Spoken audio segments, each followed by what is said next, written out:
Are you unable to concentrate on the tasks at hand? Do you need help focusing more or leveling up your game? Here's a tip. Try Cognizant Citicoline, clinically studied to support mental energy, focus, memory, and attention. Cognizant supports brain health and supplies the brain with the energy it needs to stay sharp. Cognizant is a leading nootropic, featured in over 200 products. This podcast is powered by Cognizant. Visit Cognizant.com to learn more and find a product to help you fuel your day. Ready to achieve great heights? Then you're in the right place. Welcome to Power Your Performance, the podcast where we dive deep with leaders in the gaming world and beyond and learn the techniques they use to power their lives. I am your host, Gary Kleinman. Power Your Performance, Powered by Cognizant, welcomes Marcus, Esports Howard. Good morning. Good morning. Good morning all the way in Texas. All the way in Texas to Tampa, Florida. Tampa, sunny Tampa. Good old Tampa. I think you're part of that heat wave, aren't you, that the media is talking about? Yeah, the heat index, I think last week was like 107, 112, something like that. That's hot. I was taking my kids actually twice in the last week. I was trying to take them to the playground. We just had to stop midway and come back to the house. No, this was enough. Yeah, that's when you're getting older, when you really appreciate air conditioning all day. So, speaking about hot, if there's anybody that is hot in the space of esports gaming, education, consulting, talking, authorship, it's you. And we're going to get to all those in time, but let's go back. You're a lifelong gamer. When did that start? The earliest memory that I have is when I was 6. And I know that I played a handful of games here or there, but when I was 6, my parents, for Christmas, got my twin brother and my younger sister, she's 18 months younger than me, got the three of us the Nintendo Entertainment System. And I remember very vividly waking up for Christmas, opening the door to my bedroom, starting to walk down the hallway to where the Christmas tree was. And I could hear the music, like the opening screen music, right? That just kind of plays on loop, the title music, and seeing the colors on the wall being cast from the different characters running across the screen, jumping on the turtles and the mushrooms and all of that. And the three of us just lit up. It was I'll never forget that moment. Oh, how cool. What a great lifetime memory. So you came from a gaming supportive household. I came from a gaming tolerant household. Okay. And I've been having some conversations with some of my colleagues here, including Sebastian, Sebastian, that my parents appreciated that it inspired me to learn more about technology. And I think they tolerated it to the extent that it supported my passion for technology.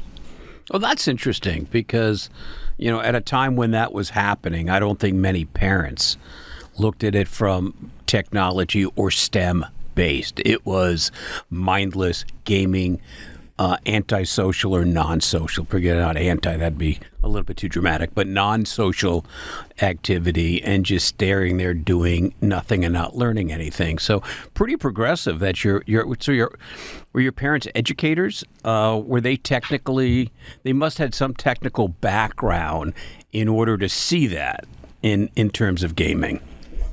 No, not so much. They were college educated, and worked in their respective careers. My dad worked in sales. He got his degree in business and then ultimately ended up as a 911 operator for dispatch for a 911 in DeKalb County, Central Georgia. My mom worked in sales for AT&T, which became like Bell South or whatever happened when they got broken up.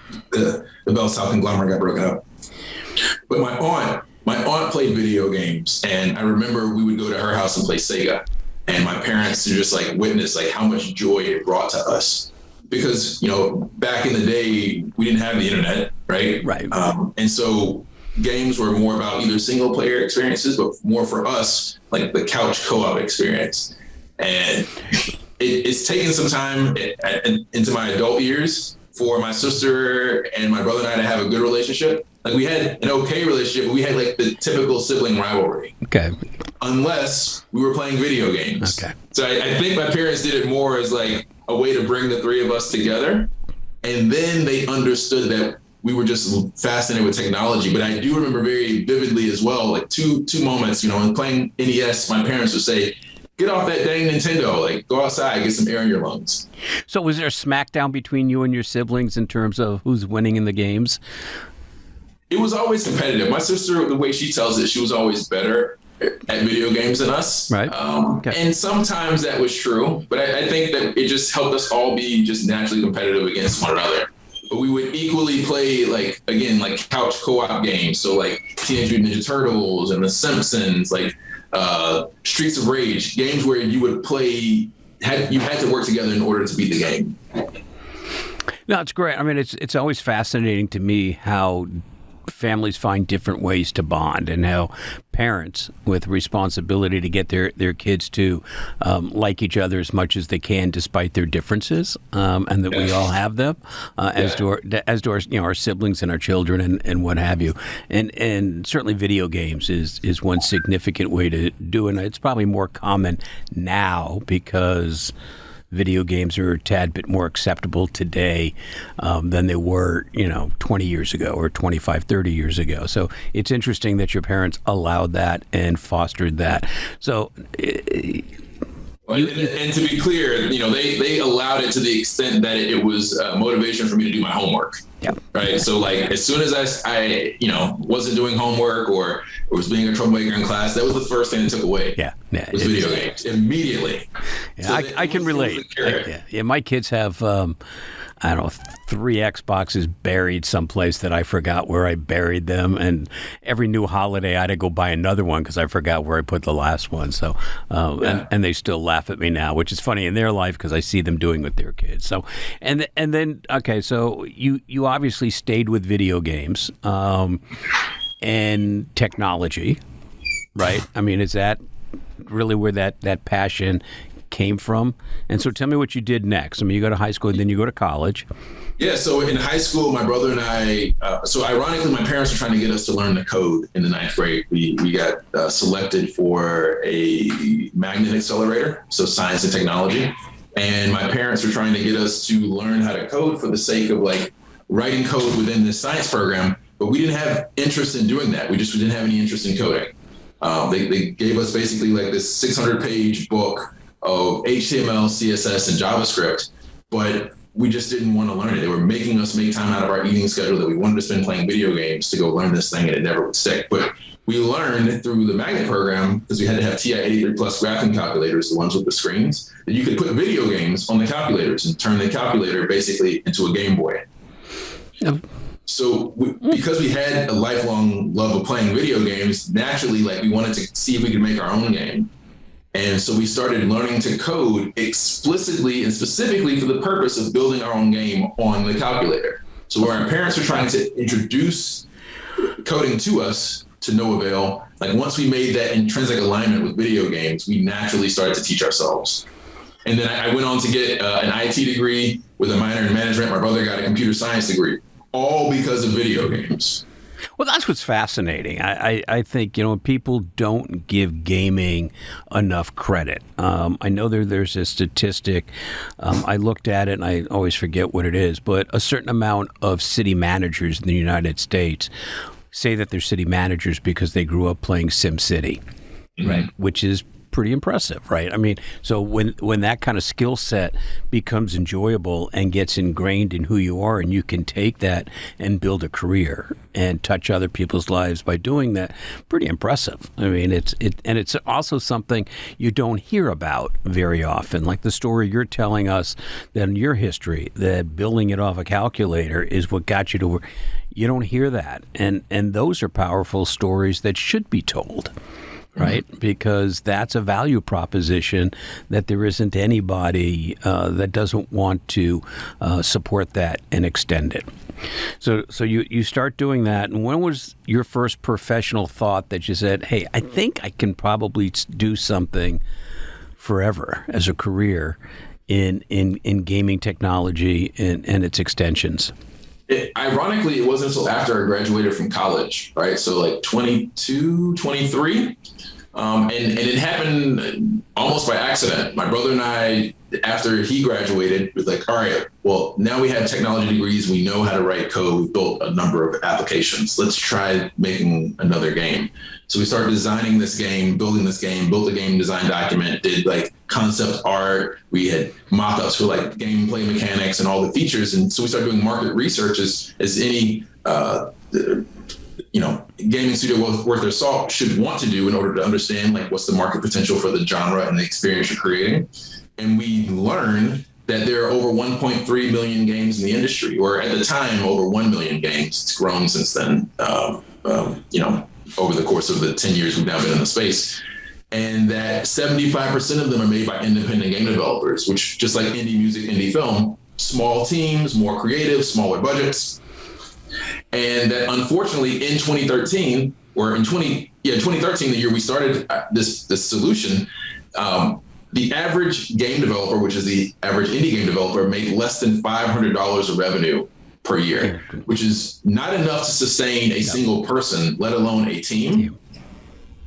It was certainly not in America.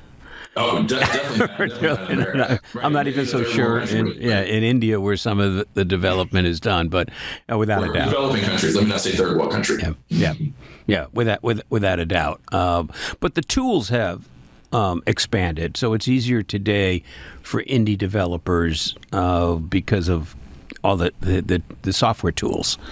All right, so 10 years ago, you realize you're doing this.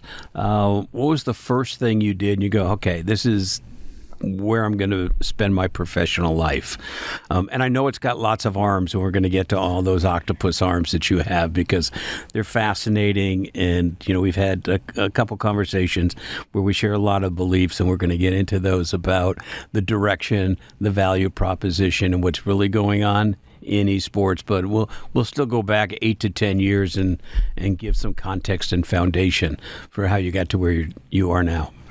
Excellent. So we recognize there's this problem. And while you do hear of like Minecraft started indie, obviously it's a household name. Rocket League, indie, started indie, household name. League of Legends, technically indie, now a household name. More often than not, most games down the line, think of it as a proverbial elephant graveyard. The actual term in the ecosystem for what was happening was indie-pocalypse, like indie and apocalypse, right? Right.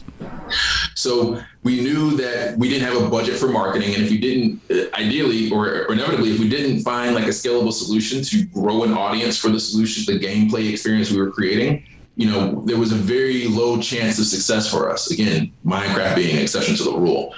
So we digitized word of mouth marketing in Project MQ, our solution, a multimedia search engine for amazing games. Like because we had spent our entire lives basically playing video games, we could intuit what was novel and fun and what was quality versus what was derivative or just poor quality, and leverage our scouting ability to identify games with how we discover games to build this solution we could deploy at scale. And we managed to scale it to users in 40 countries. That's fantastic. This solution. And so the first thing we ended up doing was software development, building the solution, community management, because it was just the two of us. So we had to split the bill down the middle. Malcolm had a computer science degree. While I can write functional code, I'm competent in writing code, he is traditionally trained in writing code. Also, like I am a better community manager, networker, writer than he is. So it just made sense for like for him to prioritize writing code and me to prioritize building the community. So I built a community of 30,000 plus indie game studios and indie game fans over that 7-year period while he built the platform. We missed several launches. Again, we were bootstrapping with the money from our day jobs. And so to answer your question, software development, community engagement, growth hacking, and ultimately consulting. We would take what we learned in that process of building that community and share that advice to indie studios so they could go and build their own communities. As you were doing that, did you start forming your impression of what you thought the ecosystem should be in the direction that it was going in terms of gaming? And that was probably just before the boom of esports. So you're in the trenches as esports is going, hey, wait a second, there's something here. What did you see then that you thought was going to happen versus what actually is going on now? Another great question. So quite candidly, I didn't even know about like esports proper until 2017. So we started our business. We started building our game in 2011. We had to pivot into Project MQ 2013. And so I would hear the words as you know, you get more immersed into the ecosystem and sign up for all your IGN news feeds and all these other platforms to kind of stay abreast of what's happening. Start to see esports. And even kind of leveraging that, Newzoo was putting out reports and covering esports as well. But it wasn't a priority for me because we came up in the gaming industry, which is separate from the esports industry, right? Like I never played competitively. Like Sebastian came up in the esports industry. He started competitively. He played Madden and Dead or Alive. Like he started in that space and grew into the gaming industry. I took the reverse growth path, starting in gaming industry and growing into esports. So how this happens is, so we built this global platform. We are now recognizing from looking at our stats that like, because we have, we started from Twitter and grew that into our platform. Most of our audience was international. We had a very shallow domestic presence, especially in our cities. At the time, I lived in Tampa. My brother lived in Savannah. No interaction, no engagement with the local community. So we said, let's start doing activations in person. We started what we call like indie game arcades, where we would curate these games out of our scouting ability and our networking, and then create these in-person experiences where we would help remove the stigma for parents that games are only violent first-person shooters or like Mortal Kombat. Right. Those exist and they have their place, but we were just trying to introduce both students and teachers and parents about all the different types of games. So we started building these activations, and in that process got invited to do one of these arcades at DreamHack Atlanta, the first year that DreamHack came to Atlanta, 2017. So I got to experience esports in person for the first time, and you've seen it, right? Like the experience speaks for itself. It's mind-boggling. Right. It's mine. For those that have never experienced a live esports event, it will change your mind about engagement. More so than anything. Forget the games for a second, because as we've talked, games are transient, and you see it all the time. But community is not transient, and engagement is just unbelievable. You close your eyes in an arena, you think you're in an NBA game. Right. I mean, and it's the same. And it's a different demographic in terms of you got moms and dads and kids and merch and screaming and yelling and the food and everything else. It's hard to imagine until you see it that you become a believer. Mm-hmm. So you must have been shocked, right? You go to DreamHack in Atlanta and you're thinking, okay, we want to do some neighborhood stuff, and boom, you hit the 4th of July basically. Yeah, and what's interesting is we did that indie game arcade. We had, 15 games or so. Only one of those games had an esports on their radar. They'd actually built their game for esports. The other 14 games had no interest or no understanding of esports. So that helps you understand, like, even then, like the disconnect between gaming and esports, and you'll see this actually if you go and look at all like the annual industry-wide reports. Most of them don't even reference the word esports in their report. It's a global industry report or a nationwide report. So either the International Game Developers Association or the ESA, the Entertainment Software Association. Right. You may be lucky if you see one reference to the word esports, but they don't do any research around it because that's how far disconnected esports is from gaming. Yep. So that was one of the first kind of gotcha moments for me, is like, as I see esports and now recognize that we have to be in the space, doing my research with reports that I'm used to consuming and analyzing, not seeing those same references there. And now, is the reverse not true? You see the reference, and esports as a phrase mm-hmm. seems now to encompass gaming when it's totally different, right? I mean, esports is really just a small sliver of gaming, but the coin's been flipped. And most people think that gaming is just part of what esports is, and that the monster is esports, which is kind of interesting because it's just not true. I mean, and where and why did that coin flip when the industry became an esports industry as opposed to a gaming industry? I would say right around that 2017 moment, right? When you started to have DreamHack come over here to the US and they are focused on esports, right? It's gaming culture more generally, but a heavy focus on esports. And you start to see these teams start to spin up. And again, like FaZe Clan has been around for 10 years, but they weren't really like competitive teams, more so than content creators to begin with. And I can't give you the start date for each of the teams over the last 10 years, but again, that's when I started to see them pop up more and more. And granted, I was spending more time doing research on the esports media outlets, so I was just seeing more of them. But to your point, I think that interesting is maybe being generous. I think that it's downright deceptive for esports organizations to misrepresent the opportunity in esports. And I'm going to preface that statement after the fact with, I believe that esports is here to stay. I think that it's going to fundamentally change sports as we know it, education as we know it, and brand engagement as we know it, both from an employee company culture perspective internally and externally from a sales marketing perspective.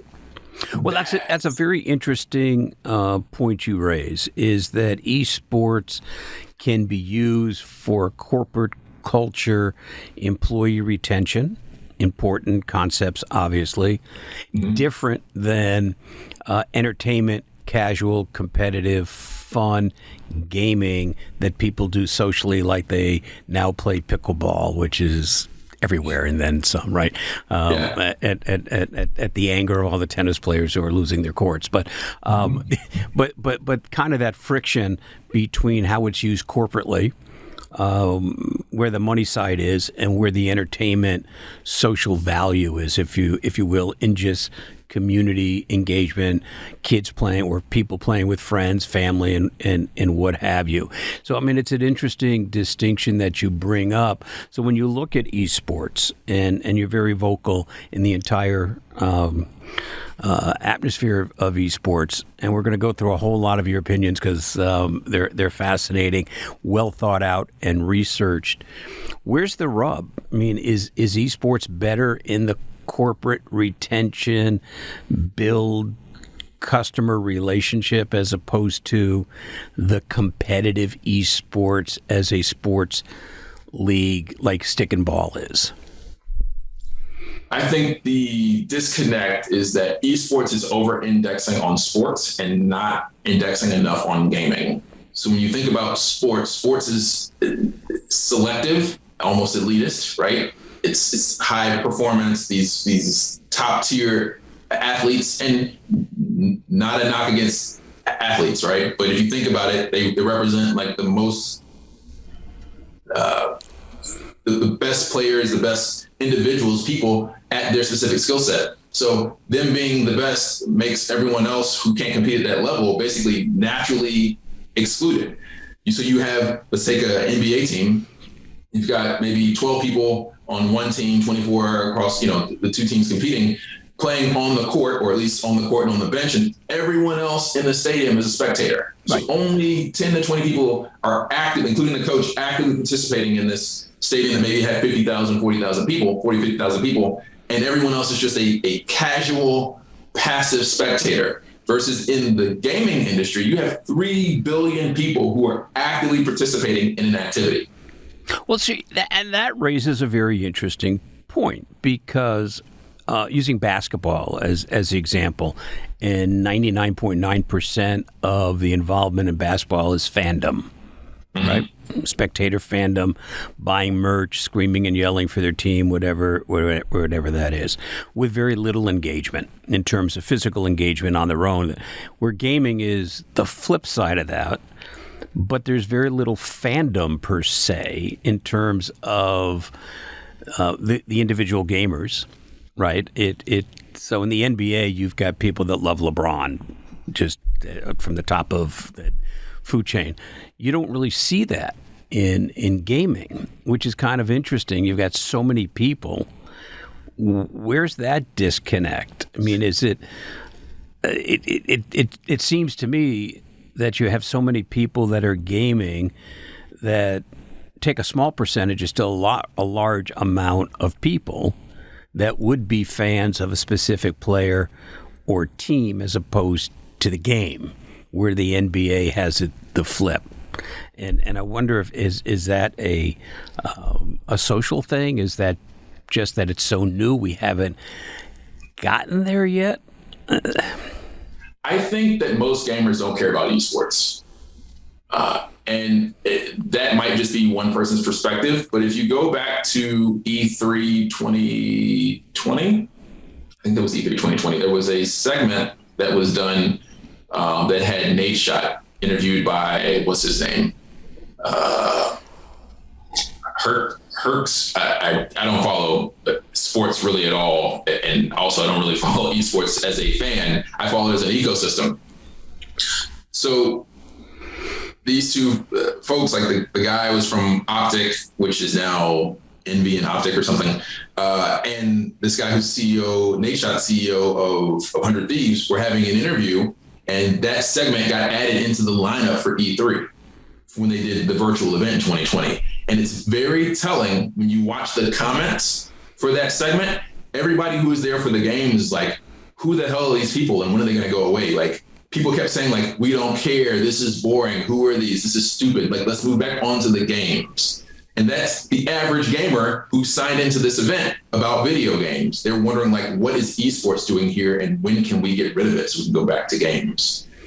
So do you think that, and you said earlier you think, esports is here to stay. Is it here to stay as a viable business, or is it here to stay as a higher level of competition in gaming for those that have the skill set, number one, and two, have the desire and ability and the scale to get out there?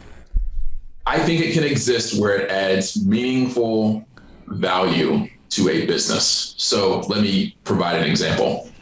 If you have a globally distributed team, a software development team, and maybe you have a physical headquarters here in Tampa Bay, and you can't engage your remote team effectively other than video games. Video games is a great way to build camaraderie, teamwork, trust, things of that nature to help foster a better company culture to ultimately achieve producing better products and services. So as an HR function, right, esports, and I describe it as casually competitive esports, so not like who's the best player in your team or in your company across the entire world, but like, how do you leverage esports the same way you would normally leverage video games, but in a slightly competitive capacity?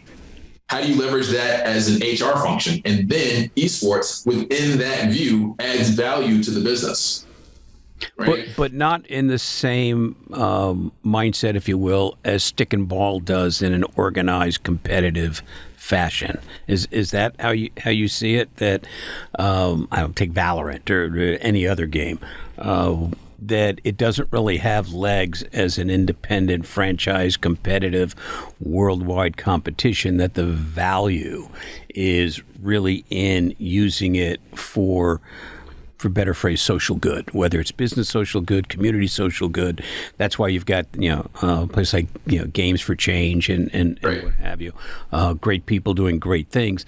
And is that where you think the value proposition is in the esports? I think so. Again, to align with a business's, or not a business, but a brand's goal, their core goal, aligning esports as a tool or a means to achieve that goal. So again, we use the HR example, using it as a sales and marketing example. For if you had some product that you would give away free samples for, right? You're already giving away free samples or offering discounts, like 15, 20% discounts. Instead of just giving them away, or in addition to just giving them away, there is no reason that you could not host an esports tournament where the winner of the tournament gets the product for free from some short or extended period of time. And all the participants get the same discount code that you were going to give to them anyway.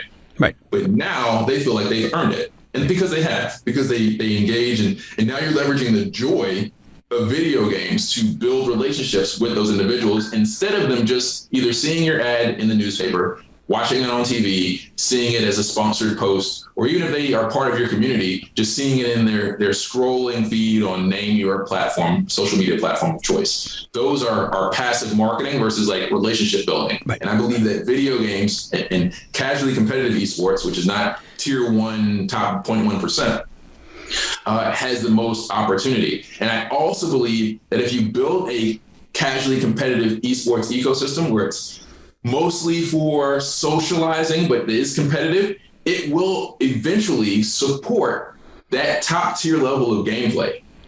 But if you only focus at the top tier level of gameplay, you can never activate the full potential because you have to think more grassroots. And that's right. You got to grow up as opposed to esports right now. Bottom up as opposed to top down. Well, yeah, exactly. I found interesting that I think it was 2 weeks ago, the Call of Duty franchise fees have not been paid by most of the franchisees. That there's $35-45 million outstanding. If it's outstanding now, it's an uncollectible. They're not going to write a check. And it has to go to the core proposition that esports in its current business formation and format cannot be a successful standalone business, which is, I think, why you see, and your opinion is important, the FaZe Clams, the Teen Liquids, they're entertainment organizations now, which I find humorous, just because they're saying, we're content creators, we're not a sports team, and that may well be. Is that because, as a business model, esports the way it is currently configured is not sustainable? There are so many layers to this. I think the immediate issue is that you have a bunch of. I'm 36, so I say this with all due respect, a bunch of kids, and they may now be in their 30s, but you have, let's say, people who their only qualification for them being leaders in their organizations is that they were doing like smoke rings and trick shot videos 10 years ago, and their organization happened to take off, and now they're in leadership roles. They don't have the business education or the life experience to lead organizations of the valuation that they currently have, which is why I believe that you don't see the sustainable revenue, because they're still thinking from the I'm the most popular kid in class perspective versus like I'm the kid who's going to graduate, to use a school metaphor. Right. Well, but if you look at, again, and all too frequently, and maybe it's right to compare the business model of esports to the business models of stick and ball sports, right? And the bulk of stick and ball sports business model are media rights, right? I mean, whether it's sponsorships on the stadium, whether it's in stadium or in venue, ad placement and buys, and streaming and cable and television, you strip that away. There's not a football team, baseball team, hockey team that has any degree of sustainability. And esports will probably never get there, I don't believe, because it's essentially a computer digital distribution, which is limiting, right? So you're not going to see Valorant from 8 to 11 o'clock on a Thursday night. You're not going to have Monday Night Valorant on Amazon from 8 to 11. So where does esport then go? Because it's not inexpensive to pay the athletes, to travel, to train, nutrition, which is certainly what Skins is all about. Where's that money come from? And is it viable? What I would expect to see, and I think we're starting to see it now, is that esports teams will evolve into agencies and help non-endemic brands. The smart ones will do it early, and we're seeing that with Misfits Gaming. Will help endemic and ultimately the biggest opportunities in non-endemic brands build their own internal gaming and esports divisions. Again, I believe that 20 years ago, and you've probably seen this, 20 years ago, like only a handful of Fortune 500 companies were in social media. And those who were in social media were doing it through agencies because they didn't understand and appreciate and know how to leverage it for their business. So they had to go to an external resource, subject matter expert, in order to do that. Over time, the technology has become more accessible and the understanding has become more accessible. And now most brands and businesses leverage social media. I see that exact kind of journey happening with esports right now, with tier one esports orgs being those niche boutique agencies.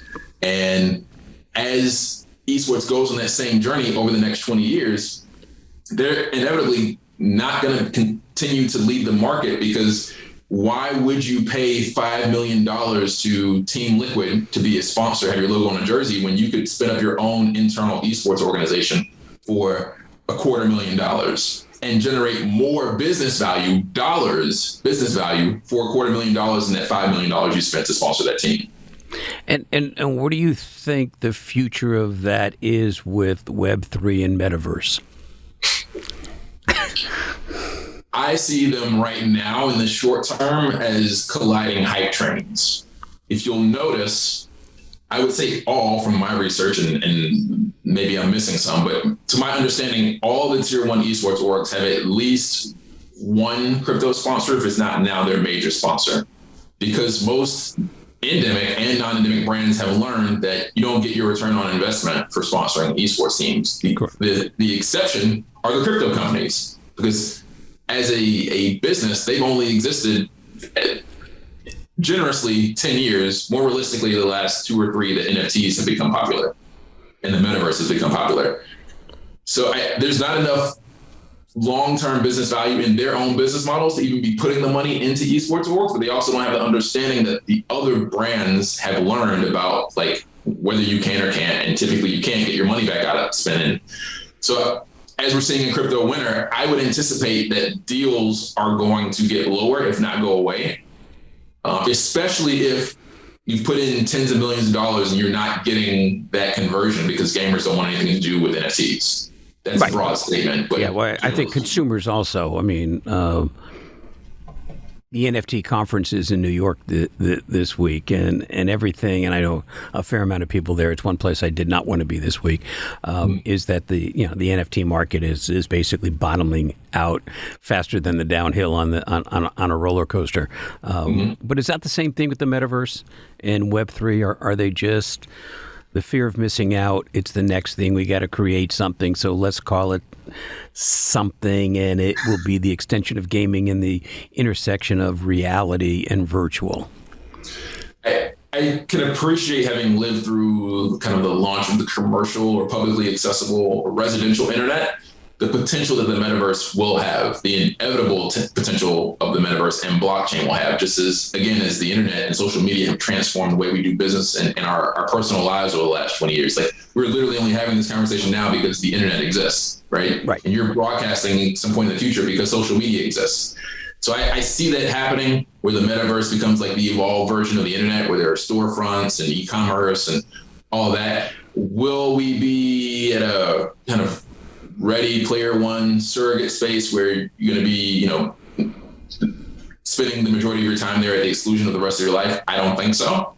But I do believe it will have a similar scale of impact. I'm just not quite sure how that's going to manifest. I think it's more from an augmented reality place than it is the Matrix. I mean, I look at it. It never becomes the Matrix. Yeah, I mean, I look at it as it potentially just another form of community and engagement, and not a form of business. Right. And I think what seems to happen, certainly in our country, is that whenever anything comes up, the first thing is, how do we monetize it? Where's the business in that? And I'm not so sure that the metaverse or Web3 is a business. It's another collective. It's another place for communities to get to and engage in a way that may well be different than other places, but that doesn't necessarily mean it's monetizable in terms of how we look to monetize literally everything in our society. It never goes to where's the communication, where's the conversation, where's the value proposition. It goes to where's the money, and I think we skip sometimes on the metaverse and Web3 as to, okay, it's going to be the next NFTs. It's going to be the next big thing monetarily, when it may just well be a collectible.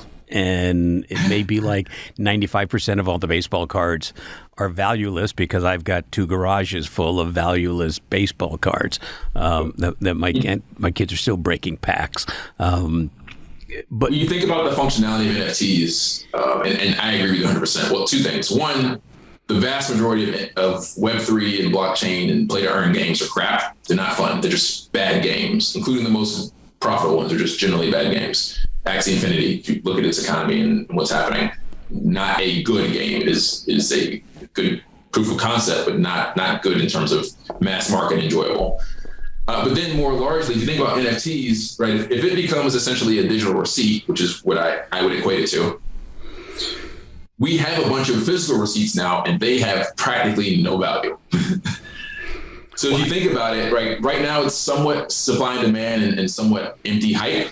But as it scales, if everything has an NFT in the future, and I imagine most things will, like, this mouse will have an NFT attached to it, and this discarded container of yogurt that I had from last week that I should have thrown away, right, will have an NFT attached to it, and they won't mean anything. Well, the interesting thing, and I know people that are in the NFT business on an early stage, and they have relationships with God knows who. Yeah, lots of well-known people and they go, oh, we're going to do their NFTs. And I think what people don't realize is that the single largest asset that you can have is intellectual property, right? If you own the IP, you have an asset that you can, and that's true whether that IP is a song, and you can see all the artists now that are selling all their libraries for hundreds of millions of dollars because they're selling masters. It's the IP. In NFT, you don't get the underlying IP. You are buying the digital code to an image of which you don't own that image. And when you talk to people, they go, no, I have the IP. Oh, no, you don't have the IP. And I always find it interesting. And again, it's that fear of missing out, that FOMO, let's monetize it, is what are you actually buying? And they go, oh, I didn't know that. Why would I want to buy that, right? And I think it's interesting. To me, it almost seems like the pyramid schemes from, first person in makes a lot of money because they can flip it, and the last person that comes in, they set their meeting and there's 3 people in there and they lost all their money. So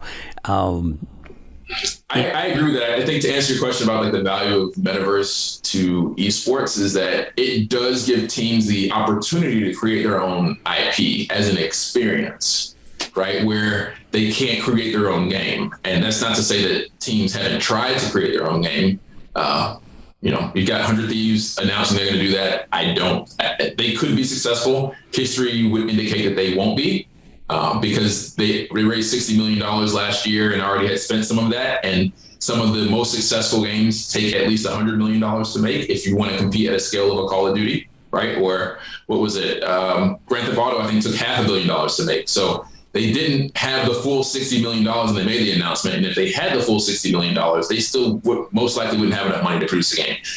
Then you add to it, you've got FaZe Clan. FaZe Clan tried to make a game 5 years ago, and they basically got called out and accused of intentionally scamming their audience because they didn't understand that they don't know how to make games. Right. It's really, really complicated and difficult to make a good game. No question. Companies that make games for a living can't do it consistently. No question. Right? Right. So, yeah, it's interesting. I think the teams should be maybe focused on creating experiences. 2077. I think it took them 10 years to make that game. Yep.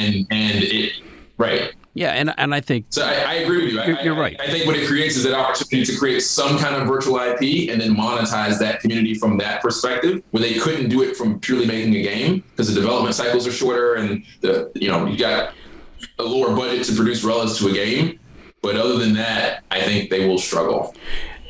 Before we sign off, and I can talk to you for like hours and hours and hours, and next time I come to Tampa, we'll do that over dinner, I love your book, Innovate. Tell me, where were you when it popped in your head and you go, and I got to interview, I got to do this. So tell me where that impetus, because I love that initial thought that people have, and I think there are 2 things I want to say. One, I love the thought and the concept behind the book, but even more so the fact that you actually went out and did it, right? Because it's all about execution. So there are a lot of people 36 and otherwise, and 58 and otherwise, and 20, they go, I'm going to write a book.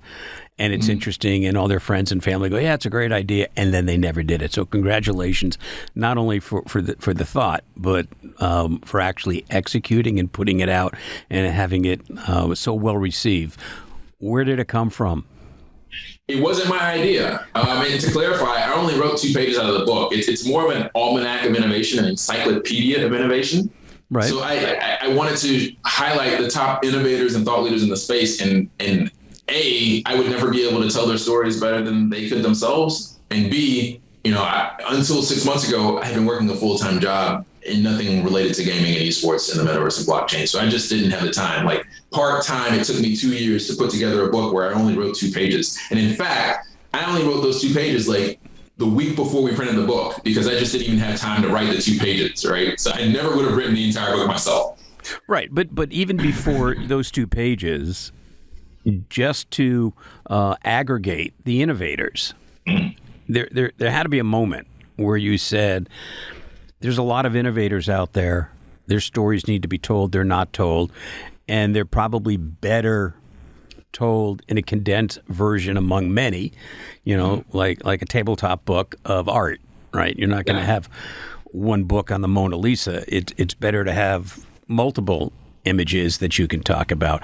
So where was that, and what was it about innovation and the innovators that you said, I want to talk to them and I want to distribute their stories?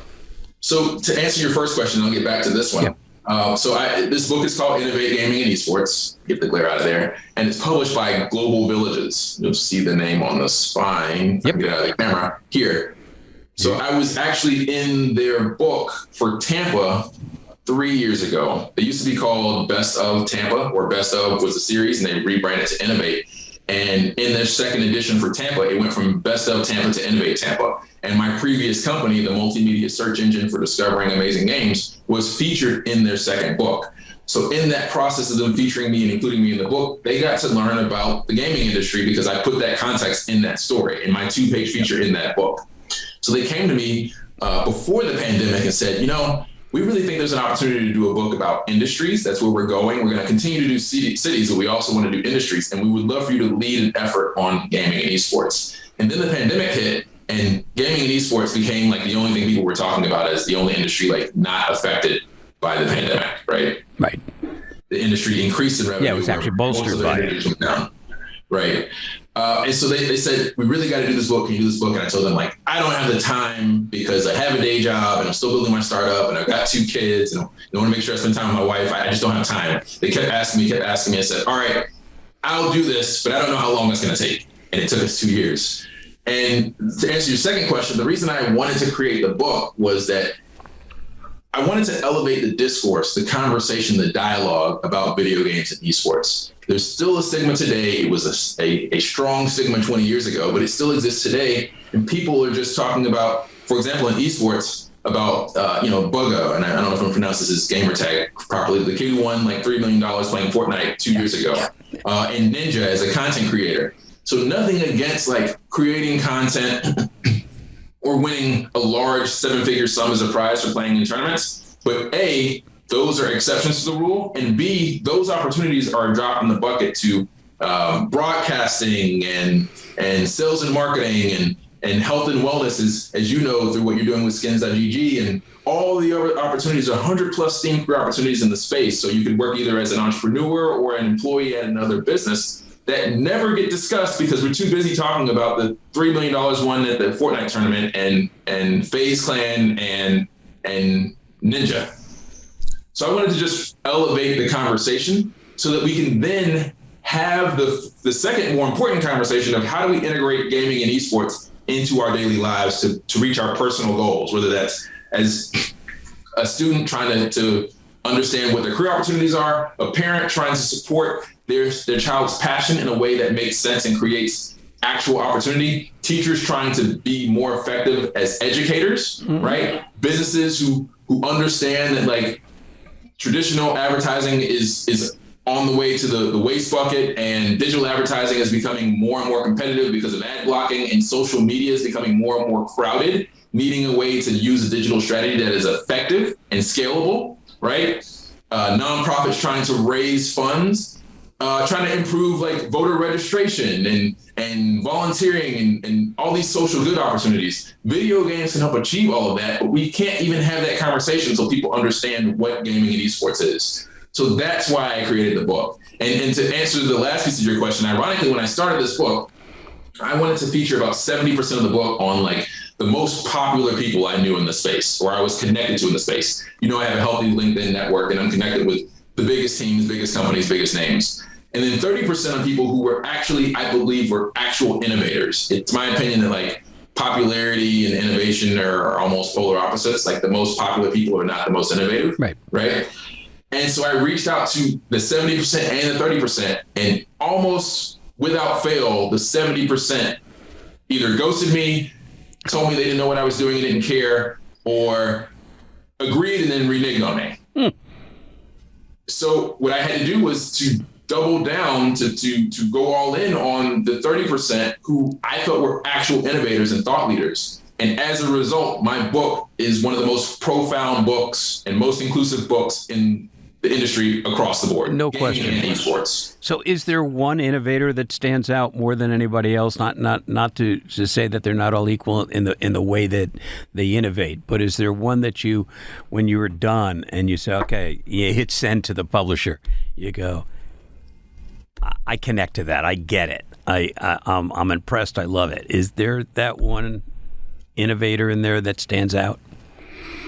I'll give you two options or two examples. One from the thought leader perspective is the first part of the book is thought leaders, and the remaining 80% of the book is innovators. The thought leader is Trinidad Hermida. She used to work as the director of diversity, equity, and inclusion at Niantic, who makes Pokemon Go and several other games, right? And then she left to start her own business. And she works with now the biggest games companies in the space, you know, Unity and Unreal, you know, hopefully that's public on our website, but she works with some of the biggest gaming companies in the space. And she wrote this piece about why it is important for historically excluded communities of the gaming, esports, tech industry to encourage their kids to A, play video games and learn about tech, but B, take the risk to be a part of these frontier companies. You know, you think back 20 years ago with the dot-com boom and bust, we had $1 trillion companies that were birthed in that boom and bust, like Amazon and Netflix and Facebook.